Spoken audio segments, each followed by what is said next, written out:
kompilasi hukum Islam itu banyak ya, janda cantik. Contohnya harus cantik, kalau jelek nggak mungkin terjadi kan. Ada janda cantik kebetulan suka kawin tapi takut zina. Saya ulang lagi, suka kawin tapi takut. Itu seringnya gitu Pak Rektor. Jadi dia kawin bosen, bilang ke KUA, Pak saya sekarang mau nikah sama ini. Loh, tapi kamu mau punya suami.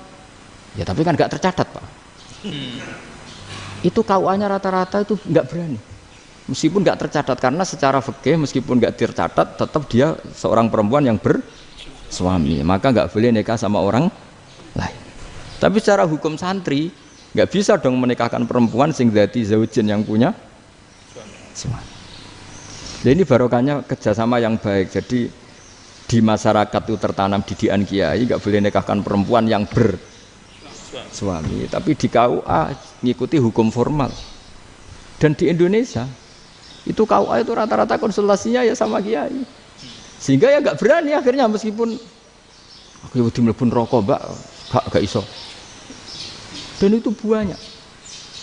Seorang lagi ya, makanya ini kan pesantren itu nggak boleh mati. Orang kiai-kiai kayak saya nggak jelas-jelas itu harus lebih jelas lagi. Karena ini yang on time, yang online, yang siapa saja bisa tanya. Saya itu SMS saya itu nggak punya HP WA. HP jadul itu SMS-nya tiap hari tak berapa, orang yang tanya dari Kalimantan, dari Aceh. Gus di kampung saya ada masjid 2 itu yang sah mana, ada yang dari orang perkotaan, Gus di perumahan baru ada masjid, yang Jumatan baru orang 12, sah enggak? Ya langsung saya jawab, sah, dalilnya ini.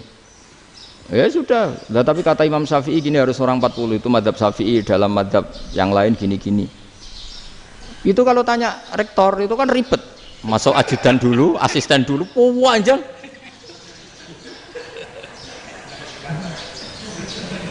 Wah itu kan ribet kan, manggil dosen dekan VAI dipanggil, dekan VAI nggak mau langsung jawab, cari dosen yang nekuni itu. Usul fikih saya nekuni itu baru seminar, nunggu dulu mbak ini orangnya baru. Panjang kan, bisa tutup Islam kalau kesuwen. Coba kalau tanya kiai kan nggak ketemu di jalan. Dulu Mbah Zubair kata Mbah Mun, saya termasuk santri yang diapresiasi Mbah Mun. Dhisik Mbah Zubair yang ngono, anak nong takok pesuan gak oleh. Gak takok ning kene. Jangan biasa ditanya orang ngadeg-adegan. Ya alhamdulillah ilmunya cukup, kalau gak cukup ya kok sik. Jadi sebetulnya orang sopan itu ya agak-agak ada yang ditutupi sebetulnya. Mboten prayogi teng dalan nginjang mawon matur. Ya sebetulnya ya sebenarnya memang ilmunya agak cukup gitu. Tapi itu sebenarnya secara fikih itu haram, menunda itu haram.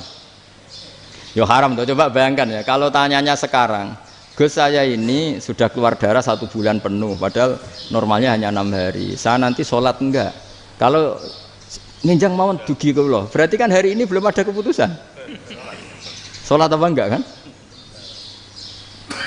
Tapi karena modus tadi, boten prayogi nggih ngendikan ngoten teng dalan nginjang tengen kula.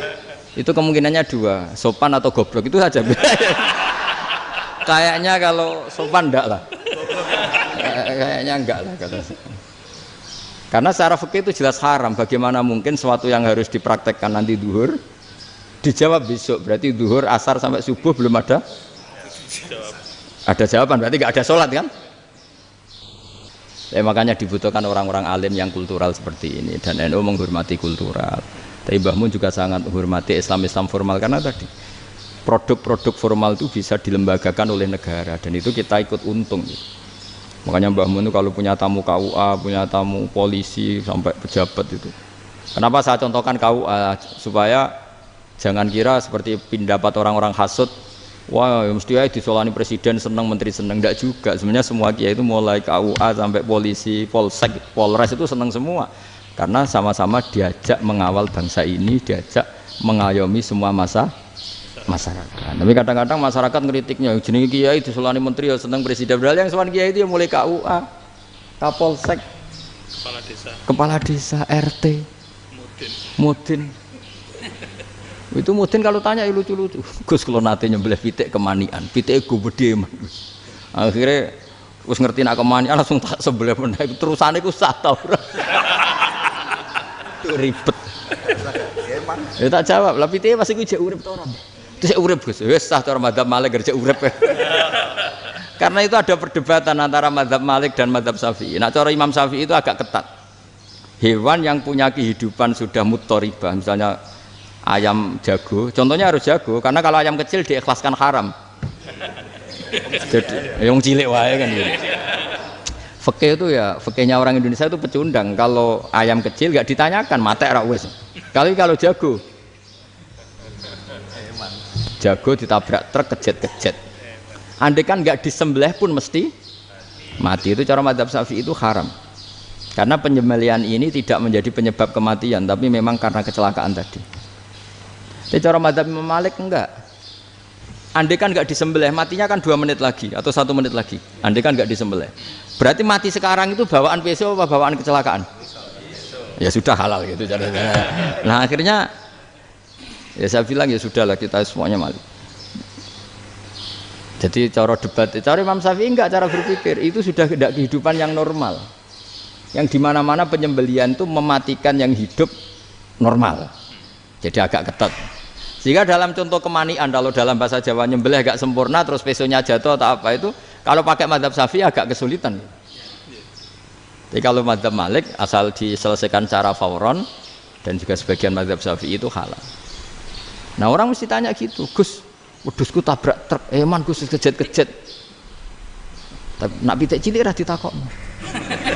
Makanya termasuk kritiknya Mbah Mun, tapi ini madzhabnya Mbah Mun ya, kamu boleh ikut boleh ndak, karena ini urusan ndak penting. Dari wong-wong lucu, nak ditakoki yuyu muni haram mergo amfibi.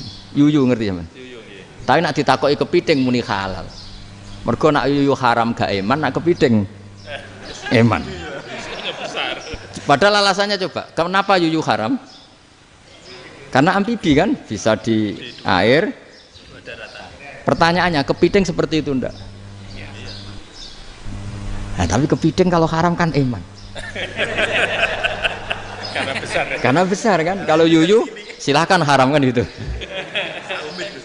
Artinya apa? Fikih kita ini agak-agak pecundang gitu, agak-agak pertimbangan. Iya, ini lucu kan? Kualitatif. Coba alasannya yuyu haram karena apa? Amfibi kan? Hidup 2 alam. Pertanyaannya kepiting seperti itu enggak? Iya. Kenapa? Kalau orang tanya, yuyu haram apa halal? Rata-rata jawab haram. Tapi kalau kepiting mulai khilaf. Loh mestinya kan sama kan? Nah itu karena unsur imannya. Iya tadi. Saya juga sering melihat tonggo-tonggo itu ayam cuwilik sakmene ketabrak truk, nggak ada yang tanya.